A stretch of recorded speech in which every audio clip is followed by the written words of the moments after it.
You are tuned in to the DNVR Rockies Podcast, brought to you by Bet365. Use code DNVR365 when you sign up. Choose your offer and find out why it is never ordinary with Bet365.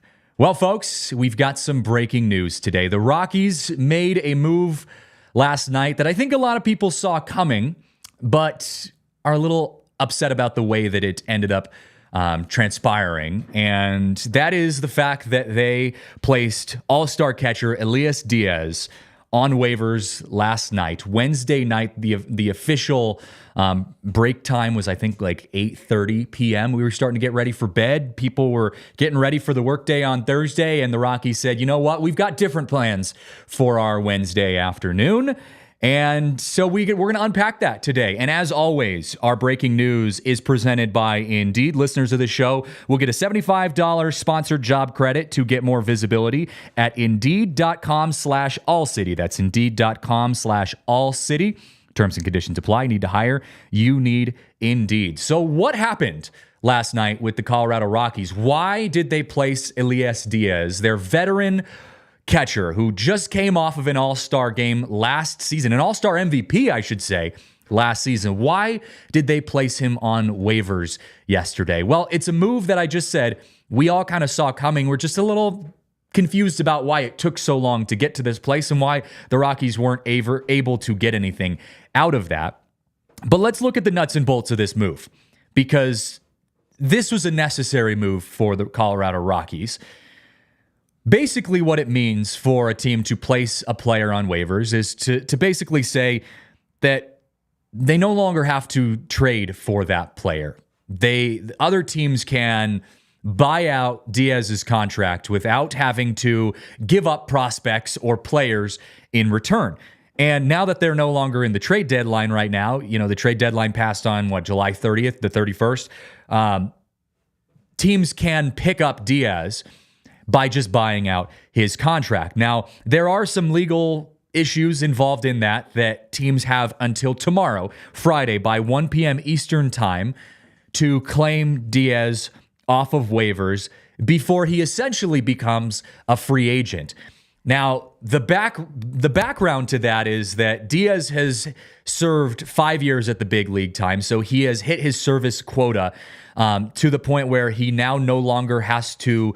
He can basically deny any minor league assignments that the Rockies were to put on him if he doesn't get picked up by another team. So let's say tomorrow, Friday at 1 p.m. Eastern time comes, and no other teams say that they want to pick up Elias Diaz off of waivers. They say maybe we don't have any space for him on the team, or he's just not worth the $1.5 million that you're going to get out of him for 6 weeks left in the season. Well, then he would remain on the Rockies. The Rockies theoretically would then demote him to the minor leagues, designate him for assignment, and Diaz, because he's spent 5 years or longer at the big league level, can say, no, I don't want to go down to the minors, in which case he would then become a free agent and would forfeit the remainder of his salary, which is just about $1.5 million left on his contract. So obviously the Rockies and Diaz hope that he can get picked up in the remainder of his salary. The issue is there's only 6 weeks left in the season. So what are other teams looking for that could possibly be buyers for Elias Diaz? And this is where I want to talk about the nuts and bolts of this, because I think there's a strong possibility that Diaz ends up not getting picked up, unfortunately, by a team, because there is only 6 weeks left in the Major League Baseball season. So is there a market for a guy like Diaz who's been kind of banged up, who hasn't had the season that he's wanted to have, but still has a lot of potential upside because of the player he has been over the course of his career? Like, let's remember, Elias Diaz was the All-Star MVP last year as a 32-year-old, and he hit that basically go-ahead home run in Seattle to give the National League the go-ahead win against the American League, had pretty much a career year last year as a 32-year-old, and then was dealing with some injuries this year that have set him back. He hit about 183 in the month of July. He's been plagued with those injuries. So he hasn't had the success that he would have wanted to have in this current season, but he does have that very recent All-Star MVP caliber resume that happened just 1 year ago. And so I do think there is a market for Diaz to get picked up in these next few hours. I just don't know what that looks like. Now, the types of teams that could possibly be in the market for a catcher like Diaz, you look at teams that are current contenders right now that need an all-star catcher as a backup. I think the Mariners could be a team that could contend for that because they're in a contender role as of right now. And they have a good catcher in Cal Raleigh who's kind of holding down the catcher spot. But Mitch Garver has shown that he's not able to consistently compete in that catcher role offensively. So could Diaz be a good backup catcher? Well, they'd have to get rid of Mitch Garver, who they just gave a pretty decent sized contract to. So I don't know if the Mariners would want to pick up on someone like Diaz. The issue is you've only got 6 weeks left in the season, and you would have to cover the $1.5 million left on his contract and pay that $50,000 waiver fee. So is this a risk that teams are willing to take if they feel that like the stability at their catcher role right now isn't what it is and what they want it to be? And can they then rely on Diaz to be a kind of a good second run catcher to fill in that second string spot?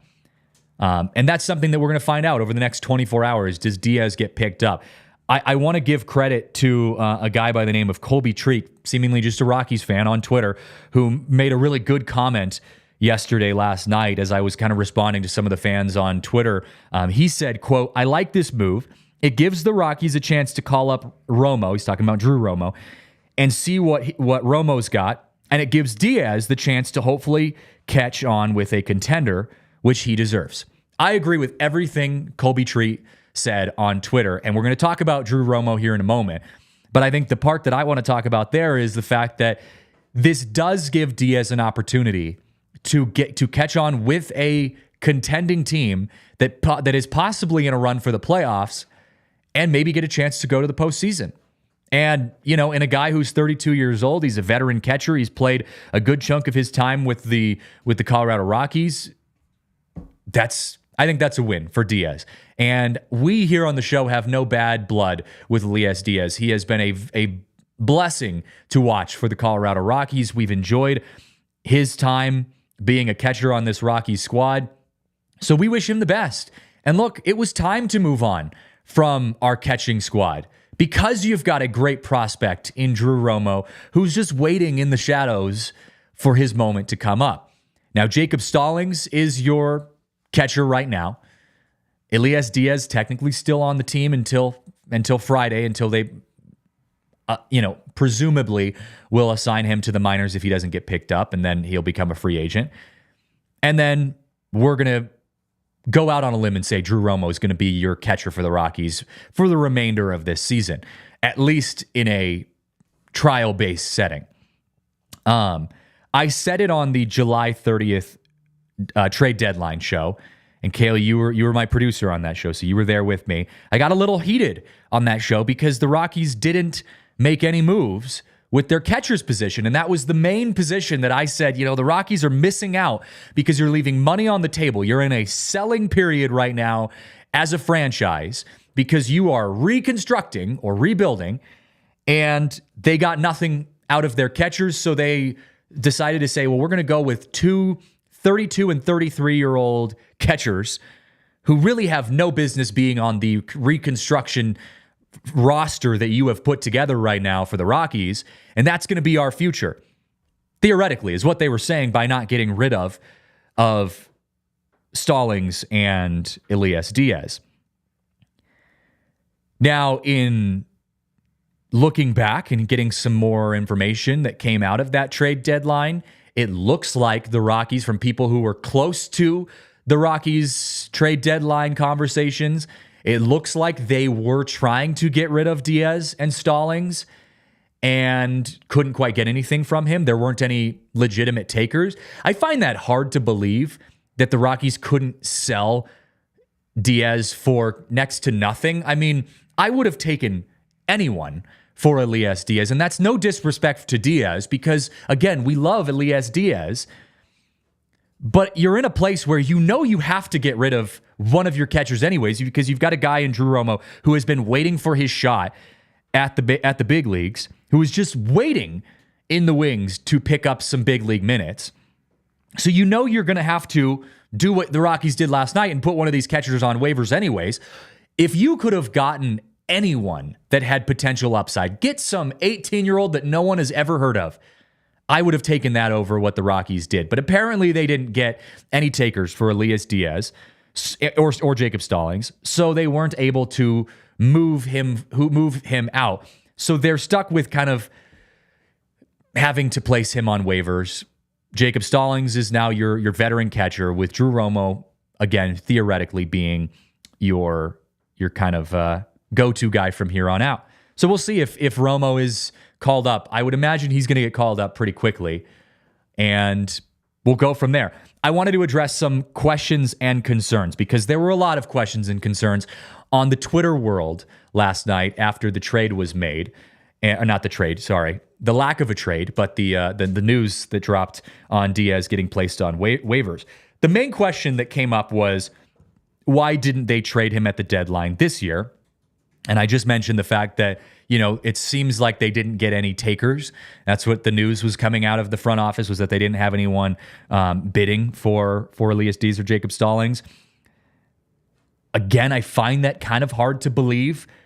But if I'm going to take the Rockies front office's word for that, Diaz was hitting 183 in the month of July. He's been plagued with injuries. Maybe there wasn't a market for Diaz and Stallings. So then the follow-up question to that was, why didn't they trade him last year? Because last year you couldn't make the argument that there was no market for him. There was definitely a market for Elias Diaz, who was in the prime of his career, at least from a number standpoint. He was having a career season last year, we'll say. He was the All-Star MVP. He was putting up historic numbers for his standards. Why didn't the Rockies trade him in their prime last year? Well, I honestly think the Rockies, in last year's moment, weren't willing to admit that they were rebuilding. And we've got our good friend of the pod, Nighthawk, in the Toyota chat saying it seems like they're always rebuilding. As Rockies fans, it does seem like they're always rebuilding. But does the front office know that? I mean, they haven't even classified where they are as a team right now as rebuilding. They keep doing this whole weird little reconstructing thing. So I think the Rockies front office last year was hesitant to embrace the we're rebuilding idea. And so they said, hey, Elias Diaz is the star of the Rockies right now. He is the All-Star MVP. We're getting a lot of love from Diaz. He's putting fans in the seats, theoretically, even though the Rockies sell out pretty much every game anyways. So we're going to roll with that. And they said, no. We're going to ride the wave. Even though he doesn't fit the future of the Rockies, we're going to keep him on our team. So, I understand the frustration by the fans for not dealing Elias Diaz last year when he was in the prime of his career. The other argument that I would make, playing kind of devil's advocate, is maybe the Rockies front office thought that they could get more out of Diaz. Maybe they said, hey, he's playing great. Yeah, he's 32, but he's playing great. Maybe he has another 3 or 4 years.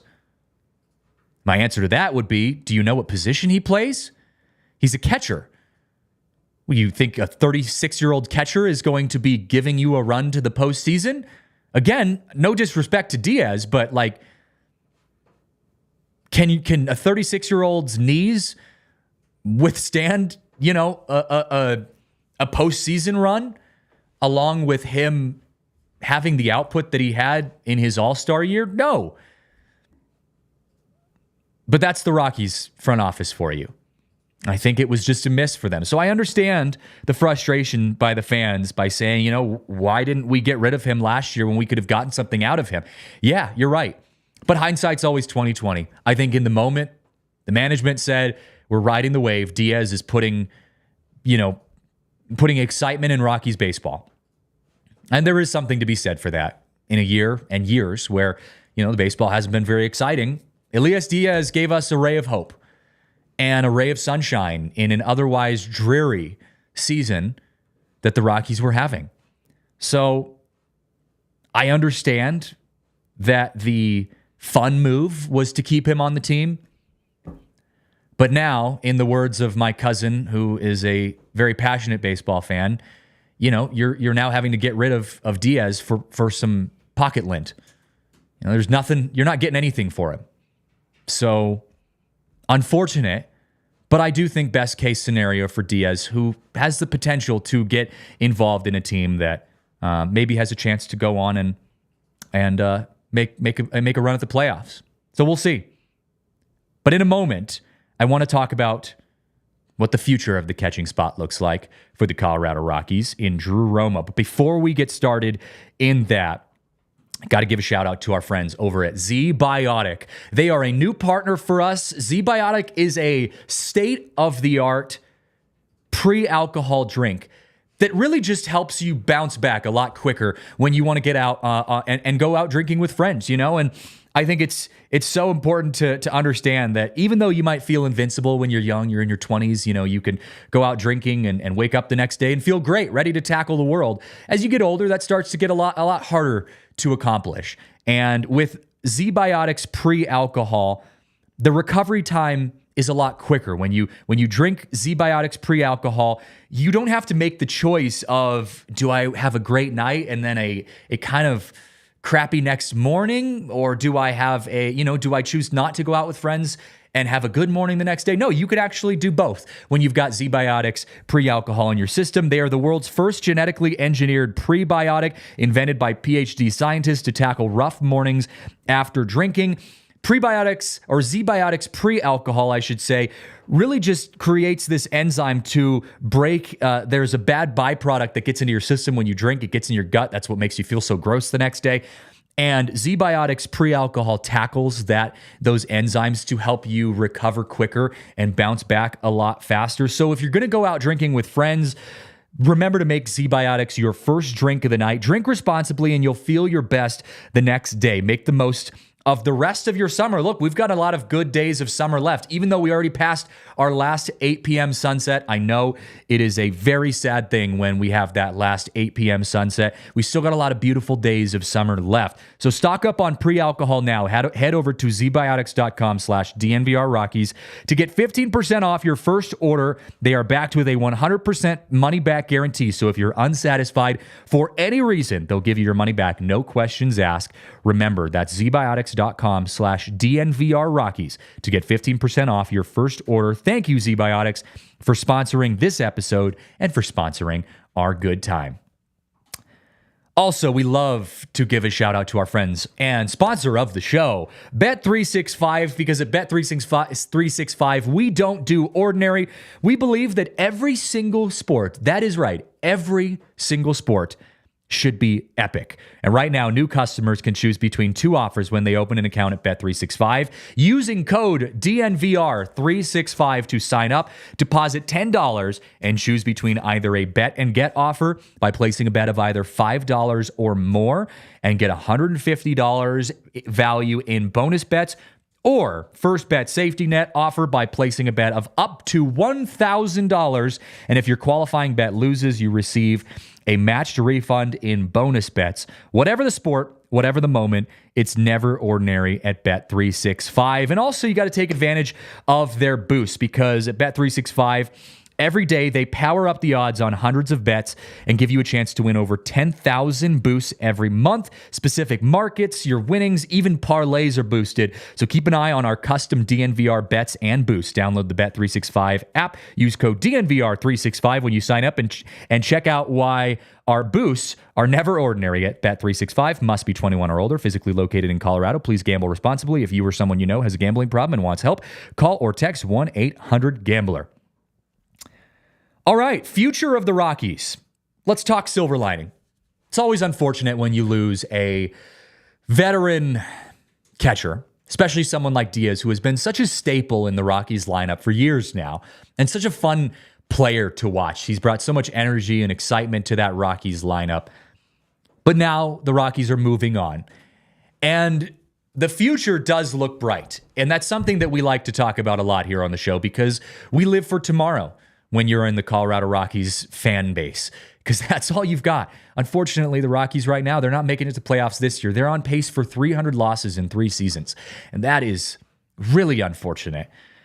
So what does the future look like? Well, at the catcher spot, you've got a prospect by the name of Drew Romo, who maybe in the next coming days could be more than just a prospect. He might be getting his first true big league experience here in just a few days, as he is probably going to get called up, because I don't know why else you would make the move with Elias Diaz to put him on waivers if you aren't going to call up Drew Romo. Stallings isn't your guy either. Stallings is 33 years old? So he's not going to be your guy. And I saw some people on Twitter saying, well, the unfortunate thing is the Rockies aren't going to go with Drew Romo. They're going to go with Stallings for the rest of the year and have Drew Romo as a backup. Why would you do that? You get rid of your veteran catcher, Elias Diaz. Why would you go with your other veteran catcher, Jacob Stallings, unless it's just to give Drew Romo some rest? Like I said, this is kind of going to be a trial run for Drew Romo, but they're committing to Drew Romo as the future catcher for the Colorado Rockies. Jacob Stallings isn't going to be your guy next year, so it's going to be Drew Romo. And so if the Rockies were to not go with Drew Romo consistently from here on out, I would be shocked and also a little confused, a little frustrated. So Drew Romo's, in my opinion, going to be your guy from here on out. Now, maybe they might split some time with him and Jacob Stallings to give him some reps, but you got to remember, Drew Romo's been in the league since 2021. He is currently right now in AAA with the Isotopes. He's been hitting just shy of 300 on the average this season. He's got 14 home runs. Drew Romo's the future of your catching spot. And I am so pleased that the Rockies are now making the commitment to this guy, at least on paper, even though it hasn't been made official yet. He hasn't officially been announced as the new Rockies catcher. This move pretty much solidifies him as the future, for now, of the Colorado Rockies catching. And so we had talked about this when I came on the show just about a month ago on, July 20th, I think was my first day starting to cover the Rockies full time. And I talked to our good friend, Big Drive Spence, and also talked to Blake Street Banner's Noah Spyrick, who was on the show yesterday, actually, in saying that the requirement that I have for the success of the remainder of this season for the Rockies is to lean on the future of your team, the prospects. You don't have a winning season on your hands this year or probably next year, as much as the Rockies front office will probably deny that. It's going to be 2026 if that's going to happen, and if you make the right decisions today. So by making those right decisions today, one of those is by saying we're going to take guys like Drew Romo, Chase Dollander, maybe even Charlie Condon. Probably next year, but guys like Charlie Condon, Bradley Blaylock, who we just saw make his first Major League Baseball start for the Rockies 2 days ago. Jordan Beck, who returned to a Rockies uniform. Those guys need to be getting playing time now. Yesterday, a week ago. I mean now. You need to have, I want to see a minor league roster for the Rockies Keep Brenton Doyle, keep Rymack, keep, Charlie Blackmon, keep, those guys out there. But outside of that, I want to see a bunch of 18 to 24-year-old dudes getting up into the big leagues and getting their first chance to play in front of a crowd at Coors Field. And what it sounds like is going to happen is Drew Romo is going to get that chance. And can we just say how cool that's going to be to see a guy that we've been waiting since 2021 for going to get his chance to make an impact at the Colorado Rockies at the 2 spot here. I mean, welcome to the big leagues, hopefully soon, Drew Romo. Because I don't know why else you would make this move if you're not going to go with him.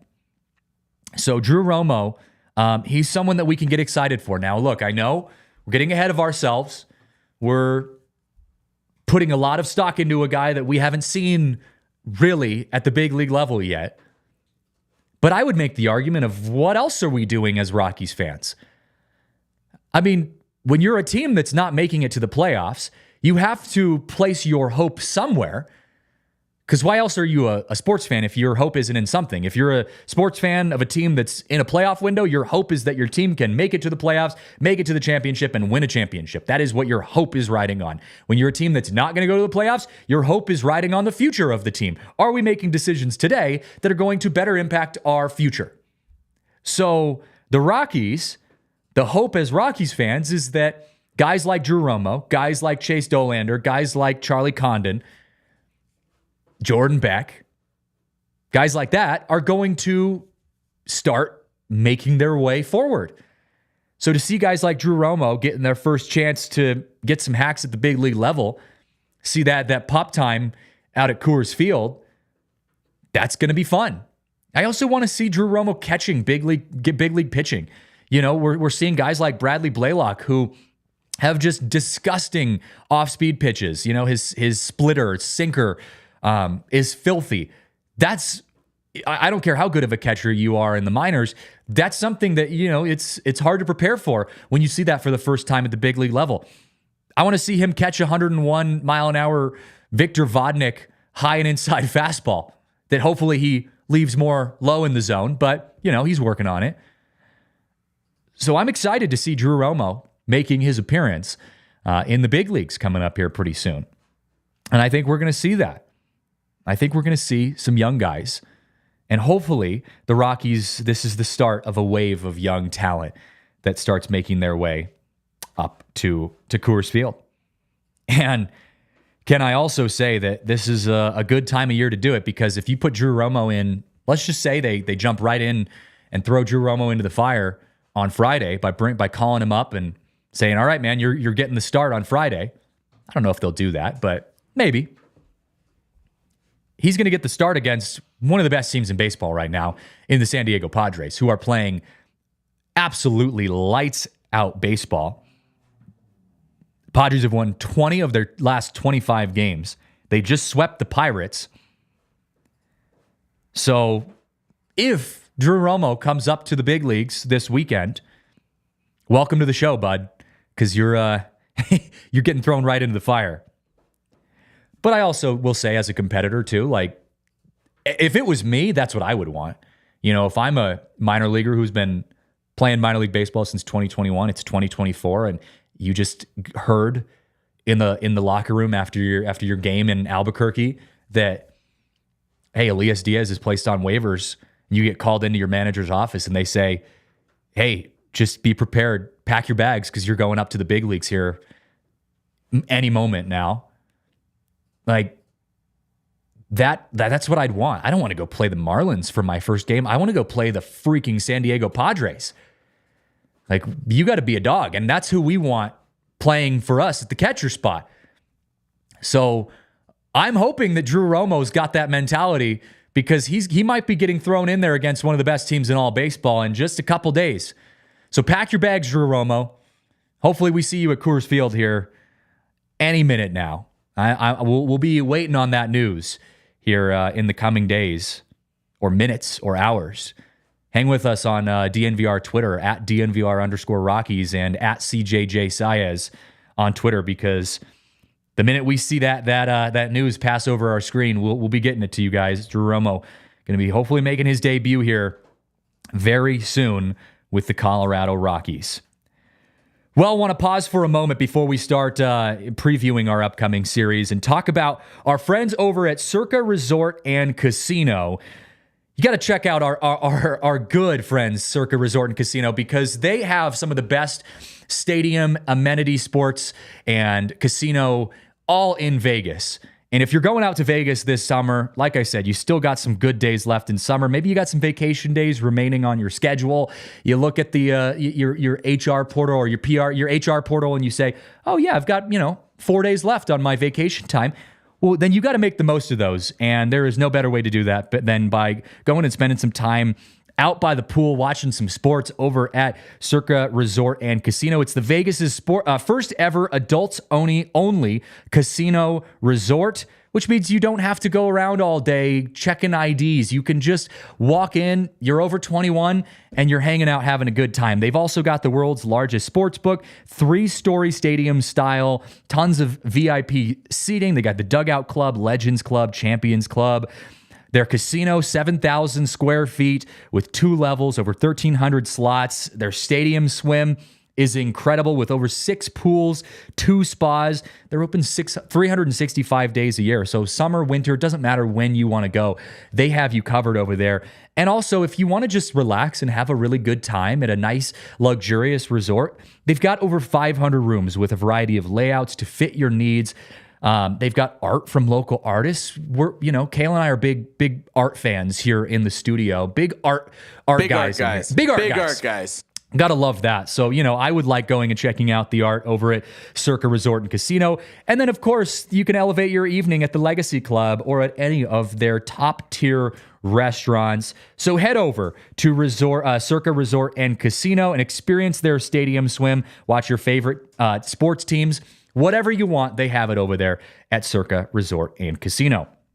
Well, also, the Rockies are coming back into town this weekend, starting tomorrow. They got the day off today, but then tomorrow they are starting a huge homestand against the San Diego Padres, the best team in baseball. And you know what goes best when you watch Rockies baseball? Well, it's having a cold, refreshing Coors Light.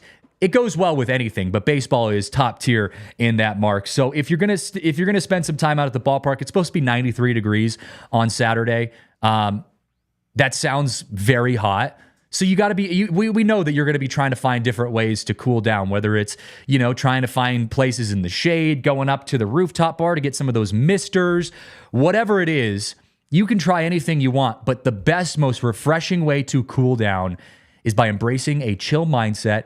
And that is by having a cold and refreshing Coors Light beer. There are plenty of chances in life to make things better by choosing chill. When you embrace that chill mindset, it's always a good time to crack open a cold Coors Light. Make the most out of the times you choose to chill. Choose Coors Light. Get Coors Light delivered straight to your door with Instacart by going online to CoorsLight.com/DNVR. Please celebrate responsibly. Coors Brewing Company in our backyard, Golden, Colorado.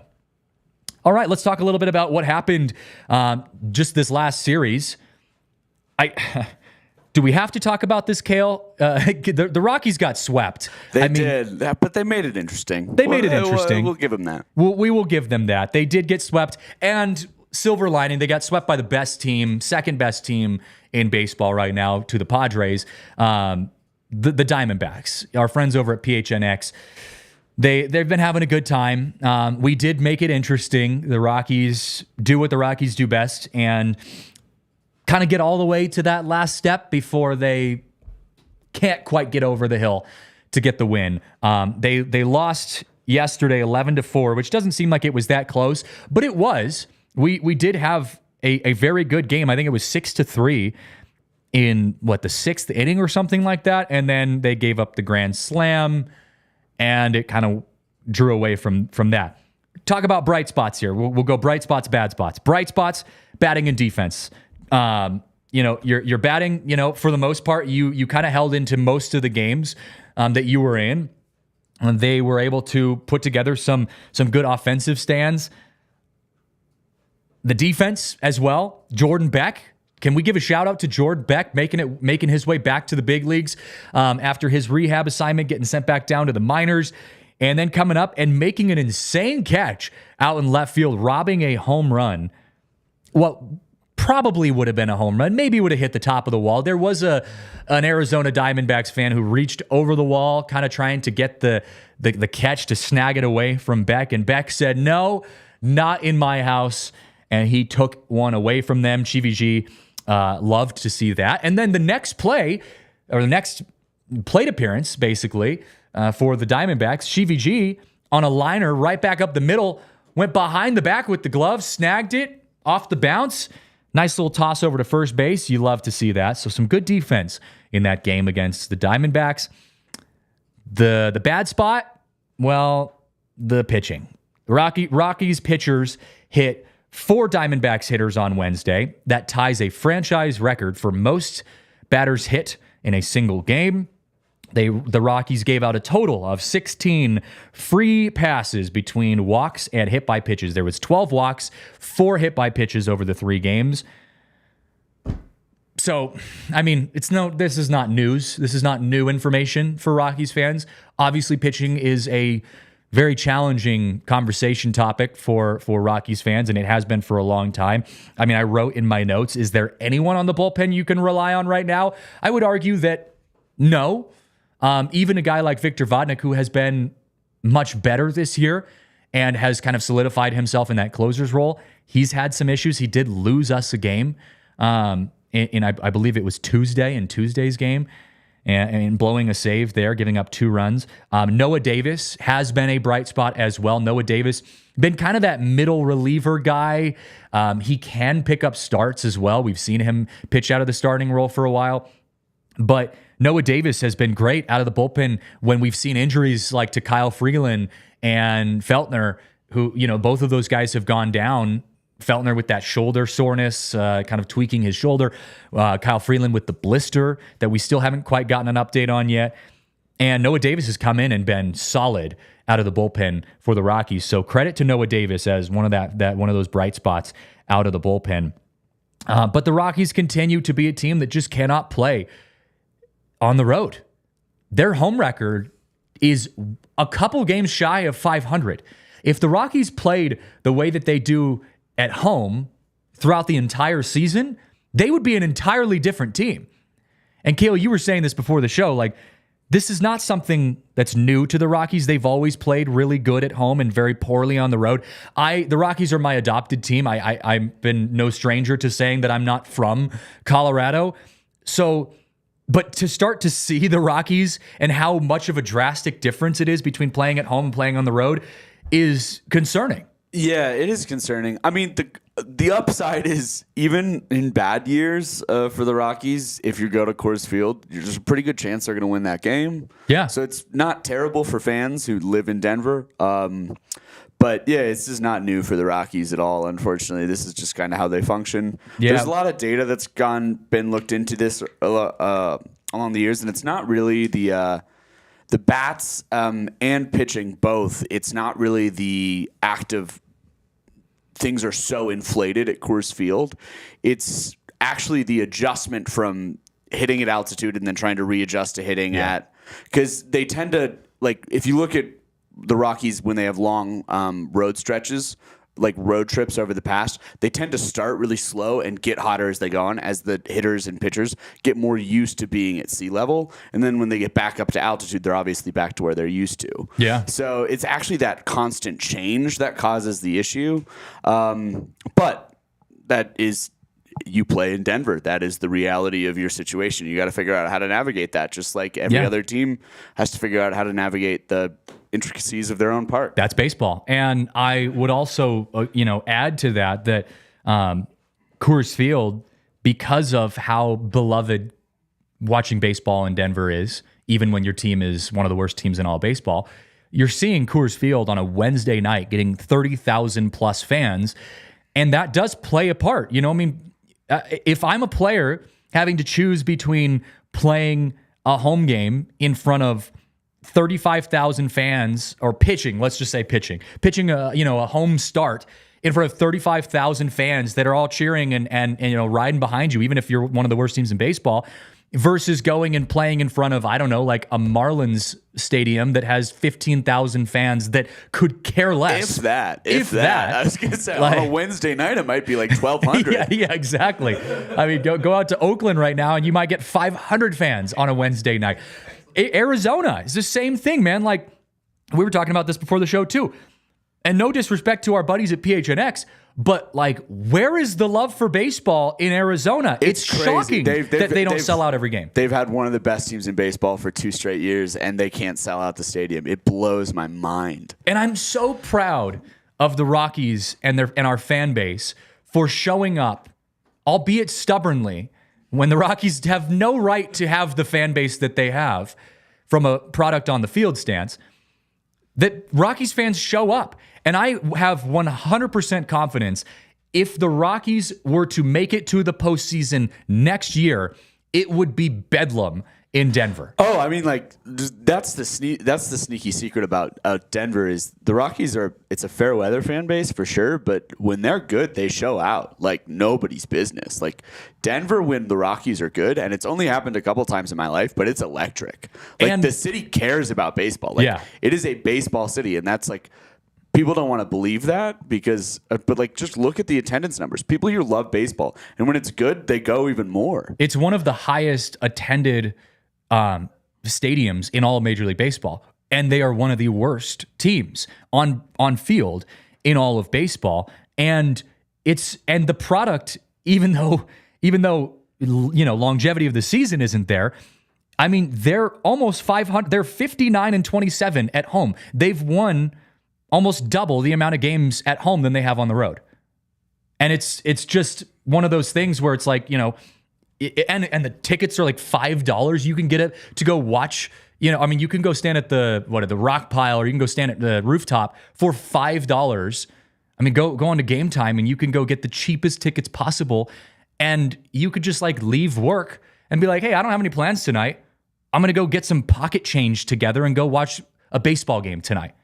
I mean, it's great, and credit for all their faults. Credit to the Monforts. I mean, it's one of the best ballparks in America, and that is just a fact. Yeah, it is. And I feel so bad for the teams that don't have that, because it's so hard to play in front of a fan base that just doesn't care. And the Diamondbacks last year, I remember being shocked because I haven't paid too much attention to the Diamondbacks. They haven't really been good up until recent years. And all of a sudden, the Diamondbacks became really good. They made it to the World Series, and in the playoffs, their games weren't being sold out. And Marissa, who's not a baseball fan by nature, she grew up in basketball.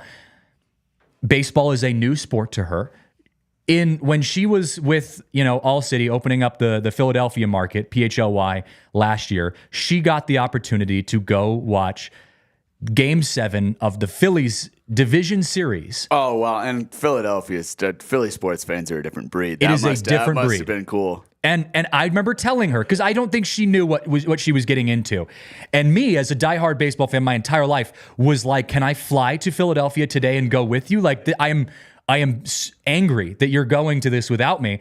And I don't think she realized what she was getting into. And I remember telling her, you have never seen baseball like that. Like, you've grown up, watching baseball kind of casually. The Rockies just haven't really ever been that level of good in your lifetime where you've been really paying attention to it. It's a different level of baseball. And I remember she was like, she lost her voice. She's like on her feet 9 innings straight, not sitting down once, on every single pitch.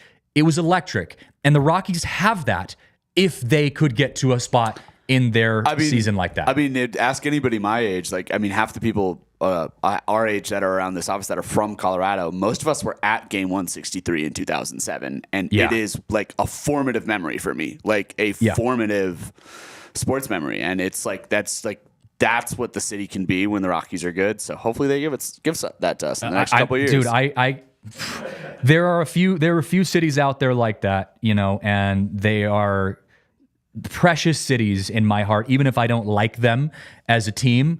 I think of Denver being one of them. Philadelphia, Boston, Chicago. If you go West Coast, you've got the Mariners, which they haven't made it to anything since 2001, besides that play-in game that they lost last year in like 20 innings to the Astros. That was a heartbreaker. But then the Giants being another one.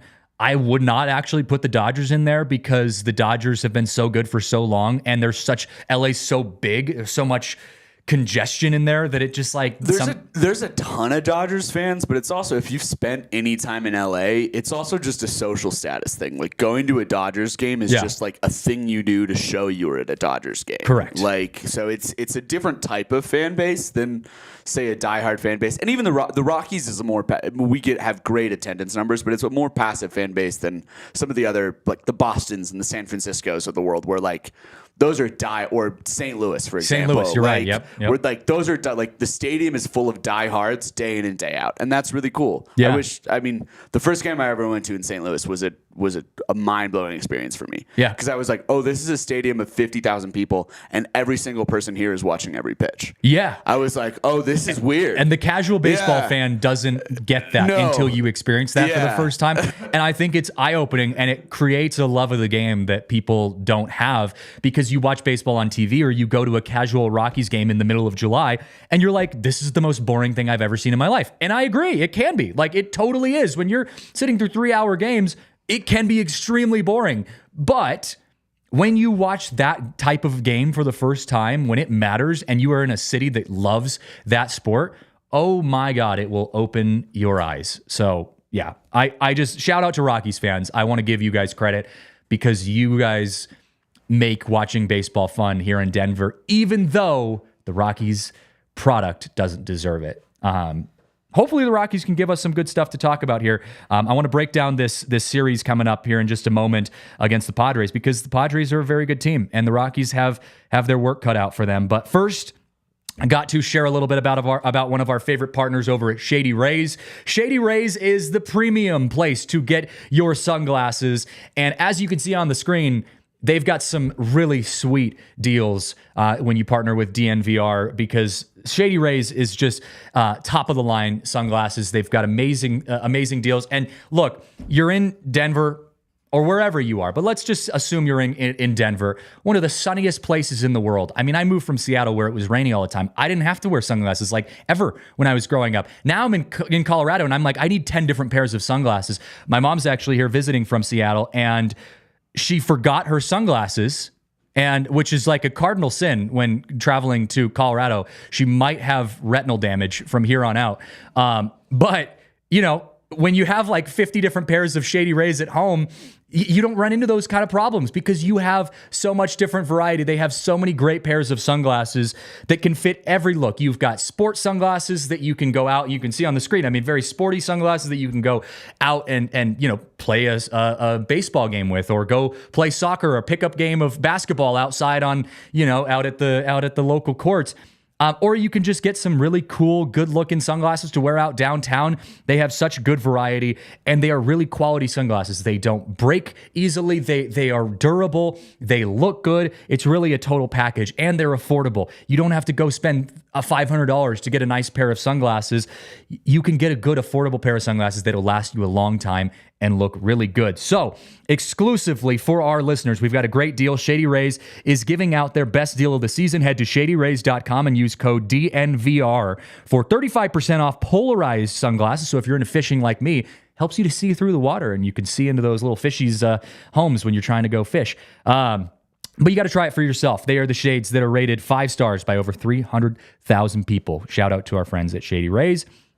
Also, speaking of top-rated products, Toyota, one of the most highly rated cars ever. They have such a great history of quality and consistency. They cannot be matched by any of their competitors. Toyota is the official vehicle of DNVR, and they have such a good lineup. They've got trucks, they've got SUVs, they've got sport cars, they've got it all. You'll see Toyota cars out there on the racetrack, out putting up good racetrack numbers, and then you'll also go see luxury Toyotas and off-road Toyotas. I mean, they do it all. They have got 17 different models with all-wheel drive, four-wheel drive, like the Epic 4Runner. We were just talking about that on the drive over here, how impressive 4Runners are. You could get an old 1900s 4Runner, and it'd be just as badass as the new 2024 4Runners that you see out there on the road today. Toyota also is getting into the zero-emission vehicle world right now. They've got current offers. They currently offer more low and zero-emission vehicles than any other automaker. And they give a lot of different choices. So if you're looking to get a Toyota, you can really be comfortable knowing that they've got a lot of choices on the market and they're all very reliable cars. So head over to your Front Range Toyota stores at a location near you. That's AutoNation Toyota Arapahoe in Centennial, Corwin Toyota in Boulder, Groove Toyota in Littleton, Mountain States Toyota in Denver, Stevenson Toyota East in Aurora, Stevenson Toyota West in Lakewood. Toyota is the official vehicle of the Rockies and of DNVR. Eric, want to answer one of your comments in the Toyota chat here. You might have missed the beginning of the show. I was talking a little bit about where I think Diaz might end up. I don't know if there's really much of a market for him right now because his price tag is about $1.5 million. We're talking about him getting placed on waivers. Teams do have until tomorrow at 1 p.m. Eastern time. It's going to have to be a team that is a current contender that is in a position where they just need a solid backup catcher and they maybe have the money to spend. I said the Mariners might be one of those teams because they've got, Cal Raleigh kind of has solidified as their catcher, but Mitch Garver has been iffy, and that's a overstatement. So the Mariners might be someone that looks at picking up a backup catcher. I know they're also desperate to make moves because their fan base is really pissed off about how they've been handling this offseason or this postseason run, I should say.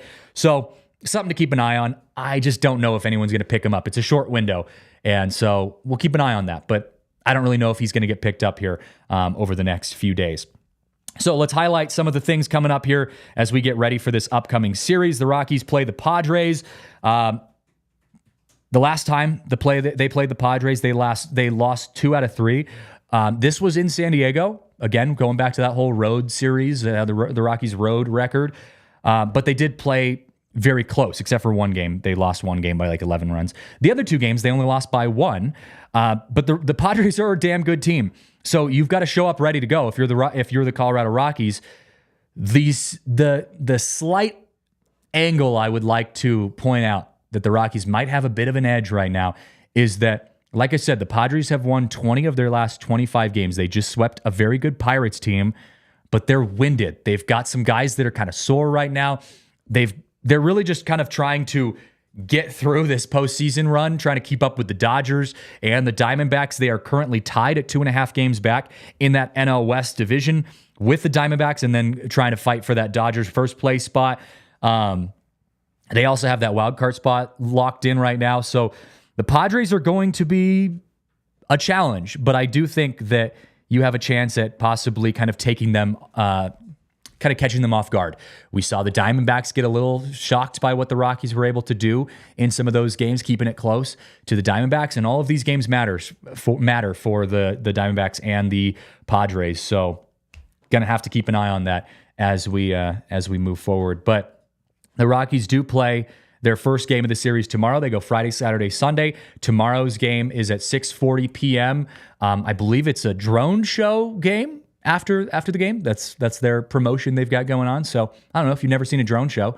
That'll be cool to see. I've never seen a drone show at Coors Field. That'll be cool. Is that a cool thing, Kale? The drone shows are pretty cool. I'm more of a fan of fireworks, but I understand that it's 2024 and we have to offer both. Yeah, we try not to burn the state down as little as possible. Especially in early August when we have high fire danger. So drone shows are cool. All of our dogs will appreciate that as well. Yes, yeah. All of the above. And Todd Helton Day on Saturday. Todd Helton Day is the big day. Yep, Saturday the 17th. We have our DNVR Rockies takeover on the 17th.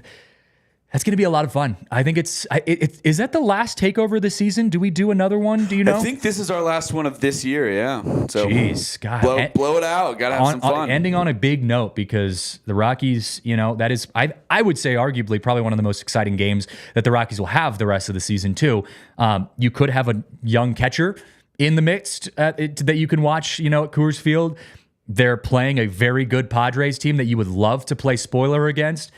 and you're playing Saturday baseball, and there is nothing better than that. Supposed to be nice and hot, good weather, and the Todd father should be in attendance. So Peyton Manning will be there as well. There was someone else that was going to be there with Peyton Manning.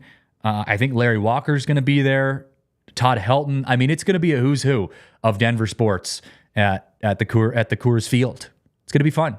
Are you going to be there, Kale? I'm planning on it. Nice. Are you going to come to the takeover with us, or are you just going to go watch the game? I mean, I have tickets to the game with my dad, so I might do the party bus and stuff, but I'll probably just go sit with him. Nice. I know. See, my mom we're going to the game tomorrow, but you're missing the game on Saturday for the Todd Helton, day. So that's a bummer. But you'll catch them next year, maybe for their next big takeover. But yeah, look, if you guys want to join us on Saturday, the 17th, we do still have tickets available. I talked to our team before this. There are still a couple seats left on the party bus. They are going very quickly because of the hype that is associated with this game. It is going to be a big game. You also, first 30,000 fans, get the Todd Helton bobblehead. I talked to Spencer, and he said that we are going to make sure the party bus leaves early enough so that we all get a Todd Helton bobblehead. So you will get a Todd Helton bobblehead with a purchase of the DNVR Rockies takeover ticket. So don't wait. Right now, on your phone, open up Twitter, go on to DNVR_Rockies. Our pinned tweet has a link where you can go and buy your tickets. You get a seat included in that. You get free drinks on the party bus. You get a Todd Helton bobblehead, all inclusive, and you get a great time. So go over there, get your tickets before they run out, because there is limited seats on that party bus. It is going to be an amazing time. We're going to have a blast. And just these are genuinely super fun, because it's not just a game, it's a whole day. You hang out at the DNVR ahead of time. Yep. You get drinks with your friends. We all take the party bus together. We watch the game together. We come back to the bar afterwards, and we still continue the party. Yep. So takeovers are a great time. It'll fill your whole Saturday. Come hang out with us. Drink your Z-Biotics before you start. Yes. Start with the Z-Biotics and then come to the bar. Prepare in advance. When you're 70 years old, like I feel sometimes, you definitely need a little pick-me-up. But if you are really a big diehard fan of DNVR as well, you could also, in theory, you could do a back-to-back with the DNVR Rockies takeover on Saturday and roll right into Sunday with our tailgate. First tailgate of the year, Tail. First tailgate of the year. Wow. Tailgates are a good time, to say the least. We unlimited Breck Brews, unlimited Breck Distillery. It is a party, to say the least. You could spend your entire weekend just partying with DNVR. I can think of most of football season. I was going to say, I can think of worse ways to spend a weekend. That seems pretty high on my list of nice weekends. And look, I know it's 100,000 degrees outside, but it feels like fall. We got football right around the corner. The Broncos are playing football in Denver. That's Bo Nix already announced the starter. He's going to play probably its second preseason game. It's the most. You're going to get probably a full half from the starters, including Bo Nix. So should be fun. Yeah. Could be a good weekend in the Mile High City. Yeah, it's going to be a great weekend in Denver. So don't miss out. You do not want to be the person who gets left out of the fun. Get involved with the DNVR Rockies takeover on Saturday, and then just boost yourself right over to the DNVR Broncos tailgate at Mile High right after that. It is going to be so much fun. That is going to do it for our show, though, today. Thank you so much for tuning in, hanging out with us. It has been a blast. Hopefully the next show we talk on Monday, we're going to get to talk a little bit about Drew Romo and all the excitement that we got to see in the Rockies over the weekend. But a shout out to our super producer, Kale, for hanging out with us on the podcast, keeping us going this entire week. My name is Christian Saez. You can find me on Twitter at CJJ This has been the DNVR Rockies Podcast, brought to you by Bet365. We'll see you on Saturday at the takeover. We all silly like the mayor.